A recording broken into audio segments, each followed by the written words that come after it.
बाबा साहब के संपत्ति के बारे में आपको बताता हूं, प्रॉपर्टी के बारे में, कितनी प्रॉपर्टी मुझे मिली।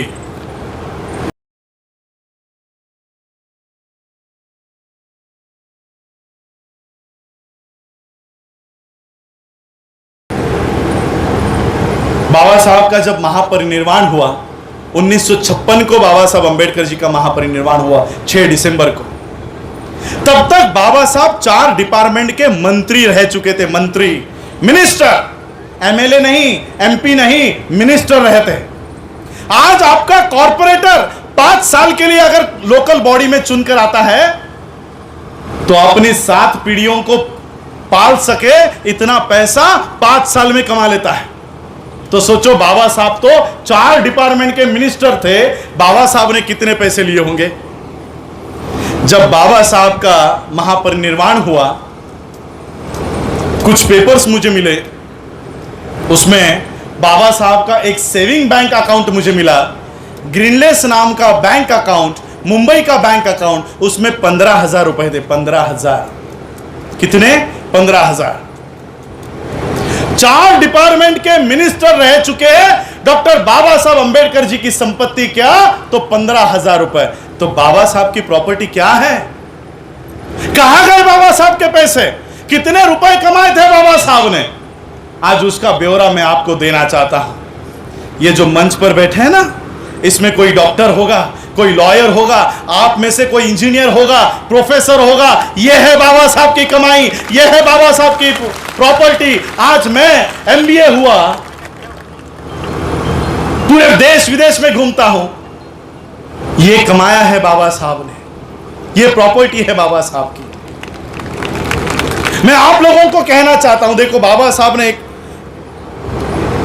एक वाक्य कहा था, एक सेंटेंस कहा था कि जिस समाज में 10 डॉक्टर, 20 इंजीनियर और 30 वकील हो, उस समाज पे कोई भी आंख नहीं उठा सकता। क्या बाबा साहब का ये सेंटेंस गलत है? आज हमारे पास 10 डॉक्टर नहीं है, 10 लाख डॉक्टर है। 20 इंजीनियर नहीं, 20 लाख इंजीनियर होंगे, 30 लाख वकील होंगे, लेकिन हमारे ऊपर अन्याय अत्याचार बंद नहीं हुए, कम नहीं हुए। बाबा साहब का सेंटेंस गलत नहीं है। बाबा साहब ने कहा 10 वकील निर्माण करो, लेकिन समाज के होने चाहिए। हमारे पास वकील है, कौन से है पता है? एफिडेविट करने वाले, डिवोर्स करवाने वाले, 395 लड़ाने वाले, 141 लड़ाने वाले, ये वकील हमारे पास है। समाज के वकील कहां है? सिर्फ 10 वकील दे दो मुझे समाज से। हमारे बच्चे जो आज जेल में गए हैं, किसी के पास पैसे देने की जरूरत नहीं है। ये 10 वकील हमारे भारत के बच्चों का केस लड़ेंगे। 10 वकील दे दो। हमारा बच्चा कहीं पर भी बीमार हो गया, हमारे डॉक्टर उसको फ्री में इलाज कराएंगे। हमारे बच्चे ऑक्सीजन नहीं मिल रहा, इसलिए 70 बच्चे मार दिए। बिहार में पिछले 2 महीने पहले जितने भी बच्चे मरे हैं वो सब हमारे। भात भात करते करते झारखंड की हमारी बच्ची मर गई, लेकिन उसको भात नहीं मिला। क्यों? नरेंद्र मोदी ने कानून लाया, जब तक आधार कार्ड राशन कार्ड से नहीं जोड़ोगे राशन नहीं मिलेगा। वो बच्ची मर गई, किसी ने राशन नहीं दिया। देखो, इसलिए मैं आप लोगों को कहना चाहता हूं, मैं भी इस आंदोलन के लिए तैयार नहीं था। अगर मैं बाबा साहब की किताबों को नहीं पढ़ता, 2003 का मैं ग्रेजुएट हूं, 2008 का मैं एमबीए का डिस्टिंक्शन पास आउट हूं। जब ये सारी पढ़ाई कर ली, मेरे पिताजी हमेशा मुझे कहते थे तुझे नौकरी नहीं करनी है।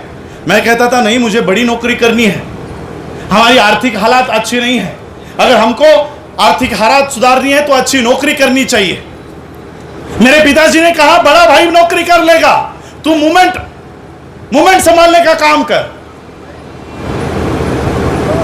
मेरे पिताजी ने मेरा जो नाम रखा, ये बाबा साहब के सबसे चहीते बच्चे पे रखा कि मेरा बच्चा मैं बाबा साहब के मूवमेंट को दे रहा हूं। ये मेरे जन्म के साथ ही डिसाइड कर दिया कि मेरा बच्चा मैं इस मूवमेंट को दे रहा हूं। मैं पिताजी से झगड़ा करता था, ये क्या नाम रख दिया आपने मेरा, इतना पुराना 1926 का नाम मुझे अभी दे दिया, राज रतन। कोई राज कहता है, कोई रतन कहता है, कोई कुछ कहता है। और जब मैं ये पढ़ाई कर रहा था, बाबा साहब के लिखी हुई किताबों का जब मैं अध्ययन करना शुरू किया, तब मुझे इस राजरत्न के बारे में पता चला। कौन है पता है राजरत्न? जुलाई 1926 में बाबा साहब का ये 5वां बच्चा, सबसे छोटा बच्चा, जब ये 2.5 साल का हुआ तब इसको डबल निमोनिया हुआ। डबल निमोनिया, जिस व्यक्ति के बच्चे को डबल नहीं सिंगल निमोनिया हो तो क्या वो बच्चा घर में होगा या अस्पताल में होगा? लेकिन बाबा साहब का बच्चा घर में था। क्यों? क्योंकि बाबा साहब के पास उस बच्चे के इलाज के लिए पैसे नहीं थे। बाबा साहब हाईकोर्ट में एक केस के लिए गए। माता रमाई ने देखा कि राजरत्न का बुखार बढ़ते जा रहा है, इसका बदन तपते जा रहा है। माता रमाई ने बाबा साहब के एक कार्यकर्ता को कहा कि बाबा साहब जहां कहीं पर भी हो उनको घर लेकर आओ, उनको घर लेकर आओ। यह कार्यकर्ता हाईकोर्ट में पहुंचा, बाबा साहब को संदेशा दिया और बाबा साहब से कहा कि आपका बच्चा बहुत बीमार है, जल्दी चलिए।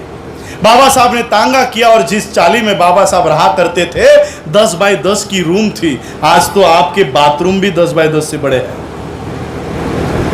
10 बाय 10 के रूम में बाबा साहब रहा करते थे। उस राजरत्न को बाबा साहब ने अपने गोद में लिया और गोद में ही बाबा साहब के उस राजरत्न ने दम तोड़ दिया। दम तोड़ दिया। उस समय बाबा साहब इतना फूट फूट कर रोए, दीवार पर सर पटक पटक कर बाबा साहब रोए।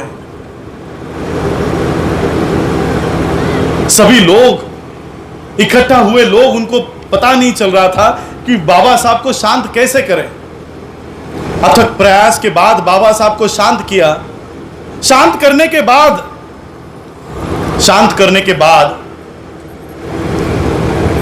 बाबा साहब के एक दोस्त ने कहा कि बाबा साहब, अभी राजरत्न के शरीर पर अंत्यविधि करनी है, उसके लिए कफन लाना है, नए कपड़े लाने हैं, वो पैसे दीजिए। पिता के पैसे से लाना होता है, वो पैसे दीजिए। बाबा साहब ने अपनी जेब टटोली, 1 भी रुपया नहीं था। वो फूट फूट कर रोने लगे। बगल में माता रमाई खड़ी थी। माता रमाई को पता चला इस रोने की वजह कुछ और है। माता रमाई को पता चला कि बाबा साहब अंबेडकर जी के जेब में नए कपड़े छोड़ो, कफन लाने तक के पैसे बाबा साहब के पास नहीं है। माता रमाई ने बदन पर की साड़ी फाड़ी और उस राजरत्न के शरीर पर डाली। बाबा साहब उस राजरत्न के लिए लिखते हैं कि अभी अभी ये चलने के लिए लगा था, अभी अभी ये दौड़ने लगा था, और जब मैं इसे बात करता था तब कहता था कि तू मेरा शेर है, तू मेरा शेर है, और बड़ा होने के बाद तुझे मेरे अधूरे रहे हुए काम तुझे पूरा करना है। ये बातें बाबा साहब राजरत्न से करते थे। जब ये मैं पढ़ रहा था, मैंने वो किताब बंद की और मैंने ये सोचने लग गया, ये राजरत्नों को तो जीवन मिला नहीं, और इसी राजरत्न के याद पर मेरे पिता ने मेरा नाम राजरत्न रखा है।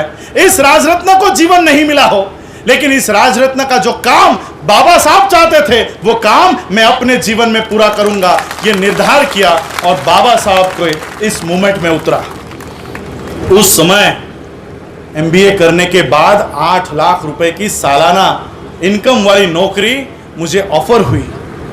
मैंने कहा अगर ये नौकरी मैं करता हूं, ये नौकरी अगर मैं एक्सेप्ट करता हूं तो मुझे समाज में जाने का वक्त नहीं मिलेगा और शायद मुझे इस देश में रहने का मौका भी नहीं मिलेगा। मैंने तभी सोचा, बाबा साहब के परिवार में जन्म लेने के बाद अगर मैं मेरा जीवन अपने बीवी और बच्चों तक ही सीमित रखता हूं तो मेरा बाबा साहब के परिवार में जन्म लेना यह व्यर्थ है। मुझे मेरा जीवन मेरे बीवी बच्चों तक और मेरा शिक्षण मेरे बीवी बच्चों तक सीमित नहीं रखना।